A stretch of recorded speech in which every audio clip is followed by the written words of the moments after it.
Adenosine triphosphate क्या होता है, ग्लूटामिन फॉस्फेट क्या होता है, एंड बेसल मेटाबॉलिक रेट्स क्या होते हैं, कैसे ये बनता है, इसके क्या फंक्शन होते हैं। आज की वीडियो में हम यही सब देखने वाले हैं। तो guys, very welcome to my YouTube channel pharmacology tips and tricks, and I would like to request you please like share the video and subscribe my channel. तो गाइज चलिए स्टार्ट करते हैं आज का वीडियो। तो हम यहाँ स्टार्ट करेंगे एटीपी से, that is called the adenosine triphosphate, right. So ATP जो है आपने ऑलरेडी पहले भी पढ़ा हुआ है कि एडिनोसिन ट्राइफॉस्फेट एक एनर्जी का सोर्स होता है, एनर्जी प्रोवाइड कराता है, या सेल में ये एनर्जी की करेंसी होता है, ठीक है। सेकेंड थिंग, बनता कहाँ है ना। तो बनने के लिए आपने सुना है कि एक power house of the cell होता है, right. Power house of the cell जो होता है ये कहलाता है माइटोकॉन्ड्रिया। तो हमें यहाँ एक रिलेशन मिल गया कि एटीपी जो होता है ये माइटोकॉन्ड्रिया में सिंथेसाइज होता है, राइट। और इसका काम क्या होता है, बॉडी को एनर्जी प्रोवाइड कराना, ठीक है। फिर हम बात करते हैं इसकी कुछ स्ट्रक्चर के बारे में। स्ट्रक्चर में यदि आप यहाँ पे देखेंगे तो यहाँ पे आपको एक राइबोस शुगर दिखाई दे रही है, फास्फेट ग्रुप अटैच यहाँ दिखाई दे रहा है। फास्फेट में भी alpha phosphate, beta phosphate and gamma phosphate यहाँ पे दिखाई दे रहा है। इसके अलावा कुछ नाइट्रोजन सब्सटेंस यहाँ पे प्रेजेंट है, राइट। तो हम कह सकते हैं कि जो स्ट्रक्चर है या इसकी जो रिंग्स हैं, तो रिंग्स में कुछ यहाँ पे ग्रुप्स प्रेजेंट होते हैं। इसलिए हम कहते हैं कि जो एडेनोसिन ट्राइफॉस्फेट होता है इसमें तीन तरह के कंपोनेंट होते हैं। पहला होता है पेंटोस शुगर, जिसमें बात करते हैं राइबोस शुगर की। सेकेंड होता है नाइट्रोजन बेस, इसमें आता है एडेनिन। इसके बाद में आता है फॉस्फेट ग्रुप, तो तीन phosphate group alpha, beta and gamma इसमें अटैच होता है, राइट। और यही फॉस्फेट ग्रुप जो होता है आगे एनर्जी प्रोवाइड कराने में हेल्प करता है, ओके। सो यहाँ पे हम देख लेते हैं कि इसका एटीपी का फॉर्मेशन कैसे होता है, ओके। एटीपी का फॉर्मेशन के लिए हमें यह डायग्राम समझना बहुत ज़रूरी है, जिसको हम कहते हैं कि इलेक्ट्रॉन ट्रांसपोर्ट चेन सिस्टम, ठीक है। इलेक्ट्रॉन ट्रांसपोर्ट चेन सिस्टम होता कहाँ है, ये प्रेजेंट होता है माइटोकॉन्ड्रिया के अंदर, ठीक है।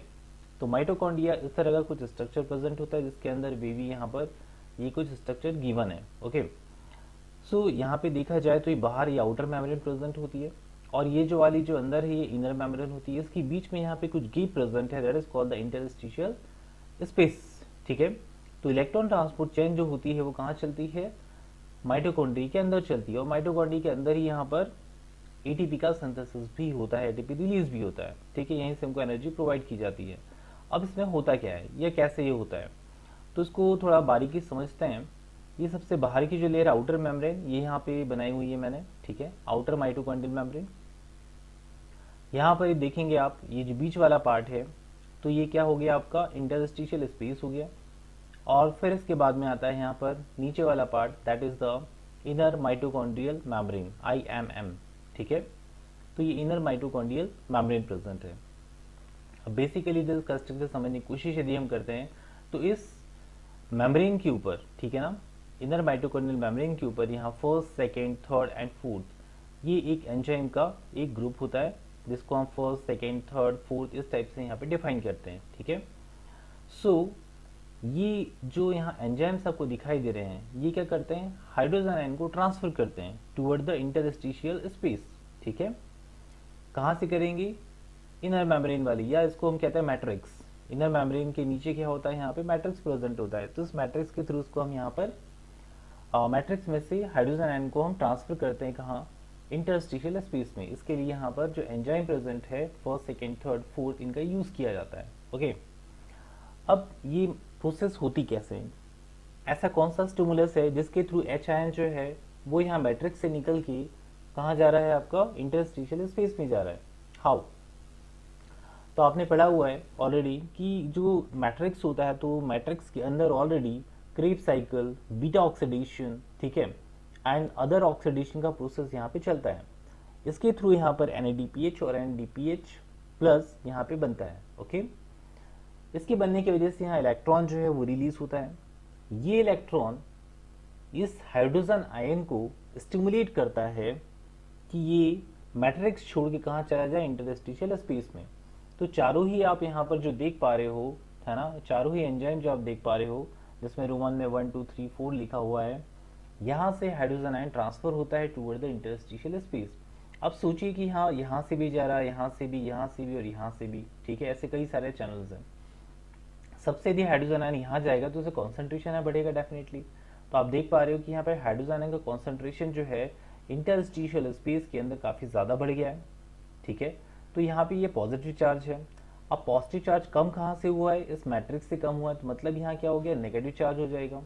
अब इस पॉजिटिव और नेगेटिव चार्ज होने की वजह से यहाँ पे एक इलेक्ट्रोकेमिकल ग्रेडियंट प्रोड्यूस होता है। ठीक है, इलेक्ट्रोकेमिकल ग्रेडियंट क्या करना चाहता है कि जो हाइड्रोजन आयन है इसको अगेन ये मैट्रिक्स के अंदर पुट करेगा, बट यहाँ जो मेम्ब्रेन होती है इसके थ्रू ये डायरेक्टली यहाँ पर नहीं आ सकता। ओके, तो इस काम में इसकी हेल्प करता है एटीपीज एंजाइम, राइट।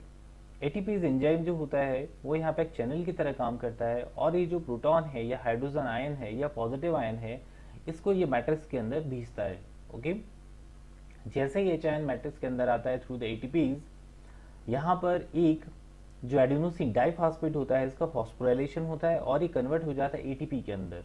ठीक है, तो एडीपी एडेनोसिन डाइफॉस्फेट, इसको एक फॉस्फेट का मॉलिक्यूल मिलता है और ये कन्वर्ट होता है एटीपी के अंदर। यही एटीपी आगे की तरफ रिलीज होती है या अदर जो भी काम होते हैं उसमें यूज की जाती है। इसलिए हम कहते हैं कि mitochondria is source of the energy or ATP. ठीक है, इस तरह से यहाँ पे एटीपी क्या हो रहा है, बन रहा है, इस तरह से एटीपी रिलीज हो रहा है। तो आपको दो ही बातें ध्यान रखनी है, इसके अंदर ईटीएस सिस्टम ध्यान रखना है, इलेक्ट्रॉन ट्रांसपोर्ट सिस्टम ध्यान रखना है आपको।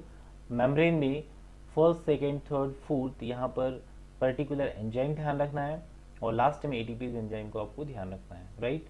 So this is a release of the या फॉर्मेशन ऑफ एटीपी। इसी को जो है यहाँ पर आप देख पा रहे हो, इसी को यहाँ पे फॉर्मेशन ऑफ एटीपी में पॉइंट वाइज लिखा हुआ है।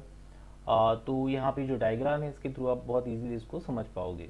ठीक है, फिर बात करते हैं इसकी फंक्शन की कि एटीपी काम क्या करता है। एटीपी बहुत सारी जगह बॉडी में यूज होता है। पहला है इंट्रासेल्युलर सिग्नलिंग, सेल्स के बीच में सिग्नलिंग करने के लिए भी एटीपी जो होता है इसका यूज होता है, क्योंकि एटीपी जो है वो काइनेज की एक्टिविटी को बढ़ा देता है और काइनेज जो होता है इस तरह के यहाँ पर सिग्नलिंग में हेल्प करेगा। डीएनए आरएनए सिंथेसिस, डीएनए और आरएनए के सिंथेसिस में एटीपी रिक्वायर्ड होता है। ठीक है, प्यूरिनर्जिक सिग्नलिंग, प्यूरिनर्जिक सिग्नलिंग में भी इसका यूज किया जाता है, जहाँ पर प्यूरिन्स पैरामिडिन बेस पेयर्स होते हैं, न्यूक्लियोटाइड जिसको हम कहते हैं, उनके बीच में भी यहाँ पर सिग्नलिंग होती है जिसमें एटीपी हेल्प करता है। इसके बाद में ATP in the muscles contraction, muscles contraction हमारी डेली लाइफ के अंदर हम चलते हैं फिरते हैं तो कई बार मसल्स हम कॉन्ट्रैक्ट करना होती है, इसमें भी एटीपी खर्च होता है। ये एटीपी कहाँ से आता है, माइटोकॉन्ड्रिया से आता है। ठीक है, now transport of substance through the multiple membrane in the cell. Okay, cell के अंदर मल्टीपल मेम्ब्रेन्स में जो भी सब्सटेंस को ट्रांसपोर्ट करने का भी काम करता है ये, मतलब वहाँ भी एनर्जी की जरूरत होगी। Synthesis of chemical compound throughout the cell, cell के अंदर जितने भी केमिकल कंपाउंड बन रहे हैं और एक्टिवली बन रहे हैं, तो एक्टिव का मतलब ही होता है कि वहाँ एटीपी खर्च हो रहा होगा, एटीपी लगेगा। ठीक है, to supply the energy for the transport of sodium through the cell membrane. अब जो सोडियम होता है ये पेसिवली कभी नहीं जाता है ना, इसको यहाँ से धक्का लगाना पड़ता है, मेम्ब्रेन में जाने के लिए धक्का लगाना पड़ता है। अब धक्का कौन लगाएगा, एनर्जी लगाएगी। एनर्जी कहाँ से आएगी, एटीपी से आएगी। इसलिए एटीपी जो होता है वो सोडियम को ट्रांसपोर्ट करने में हेल्प करता है। इसके अलावा राइबोसोम में प्रोटीन सिंथेसिस होना, ये भी काम किसका है, यहाँ पर एटीपी का है। ठीक है, transport of potassium ion, calcium ion, magnesium, phosphate, chloride, urate, hydrogen और भी कई सारे आयन्स हैं, इनके भी ट्रांसपोर्टेशन में हेल्प करता है। जहाँ पे एनर्जी की रिक्वायरमेंट होती है उस एनर्जी को प्रोवाइड कराने का काम ये करता है। ओके, इसके अलावा इसके कुछ रूल्स हैं मेटाबॉलिज्म में। अब मेटाबॉलिज्म का मतलब होता है कहीं कुछ बन रहा होगा या टूट रहा होगा। देखते हैं यहाँ पे एटीपी में क्या हो रहा है। तो these ATP molecule can be recycled after every reaction, हर एक रिएक्शन के बाद में ये जो एटीपी है इनको रिसाइकिल किया जा सकता है। ठीक है, एक्सर्गोनिक और एंडरगोनिक दोनों प्रोसेस के लिए एनर्जी प्रोवाइड कराने का काम करता है एटीपी, राइट। इसके अलावा ATP serves as extra cellular signaling molecule and act as a neurotransmitter in both central and peripheral nervous system. ATP का काम यहाँ पे क्या है, सिग्नलिंग, ये एक्स्ट्रा सेलुलर सिग्नलिंग में भी ये हेल्प करता है और कभी कभी न्यूरोट्रांसमीटर की तरह भी ये काम करता है। ठीक है, it is the only energy which can be directly used for the different metabolic process. इसके अलावा इसके कई सारे यूजेस भी हैं, कई सारी केमिकल रिएक्शंस में हेल्प करता है, लाइक सेलुलर डिवीजन है, फर्मेंटेशन है, फोटोसिंथेसिस है, फॉस्फोराइलेशन है, aerobic respiration, protein synthesis, exocytosis, endocytosis और मोटिलिटी, इनमें भी यहाँ एटीपी अपना वर्क करता है। Okay guys.